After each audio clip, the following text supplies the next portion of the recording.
ওর আগে পুলিশ, পিছনে পুলিশ, আমার নেই কেন? শুনছেন না? শোনেন তা তোর যদি পুলিশই দরকার তা না শুনছেন। আজকে পীরজাদা আব্বাস সিদ্দিকী ভাইজানের খুবই একটা গুরুত্বপূর্ণ বক্তব্যর ভিডিও নিয়ে আসছি। সেই বক্তব্য তোমাদেরকে শোনাবো, আশা করছি ভালো লাগবে। খুবই গুরুত্বপূর্ণ। আর যেটা সোশ্যাল মিডিয়াতে চলছে যে কাসেম সিদ্দিকী মানে তৃণমূল কংগ্রেসে জয়েন করেছে, এই বিষয়টা নিয়ে পীরজাদা আব্বাস সিদ্দিকী ভাইজান তিনি কি বললেন বা কি সাধারণ মানুষকে কি বোঝাতে চাইলেন, সেই বক্তব্য আমরা শুনবো ভাইজানের মুখ থেকে। চলো। কিন্তু অহংকার করছি না, আল্লাহ আমাকে হেদায়েত করেছে। আমি চেয়েছি আমার ভাইটা আমার থেকেও যেন বড় হয়।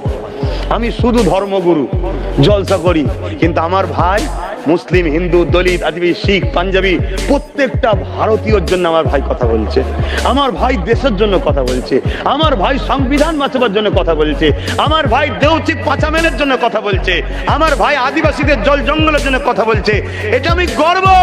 নওশাদ আমার ভাই, তোমাদের গর্ব নয় যে নওশাদ আমার পীরের বাচ্চা? গর্ব না? গর্ব নয়? কার কার গর্ব হয় হাত তুলে দেখাও। হাত না বা, কিন্তু দুঃখের বিষয় অনেকের কষ্ট হচ্ছে। ওর আগে পুলিশ, পিছনে পুলিশ, আমার নেই কেন? শুনছেন না? শোনেন তা তোর যদি পুলিশই দরকার তা না শুনছেন না? শোনেন পা না চেটে দালালি না করে নেবে যা, তো পুলিশ পাবি।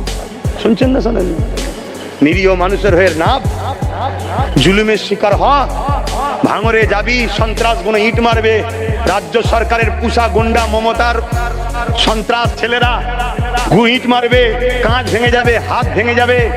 কথা শুনছেন না? শোনেন না? তোকেও সিকিউরিটি দেবে দেশ, চিন্তা করছিস কেন?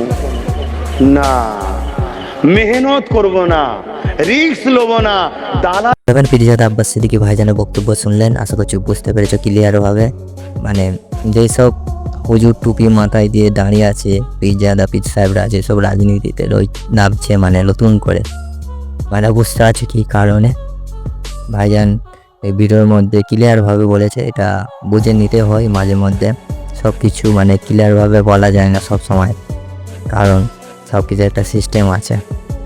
তবে তোমাদের কি কেমন লেগেছে অবশ্যই তোমরা জানাবে, তোমাদের মতামত কমেন্ট করবে। ভালো থাকবে সবাই, সুস্থ থাকবে। যেহেতু সামনে 26শে বিধানসভা ভোট, অনেক কিছু এখন দেখার বাকি আছে, সবে শুরু, সবে ট্রেলার চলছে, এখন পিকচার তো আমি বাকি হে। চলো সবাই ভালো থাকবে, তোমাদের মতামত কমেন্ট করবে। ভালো থাকবে, চলো।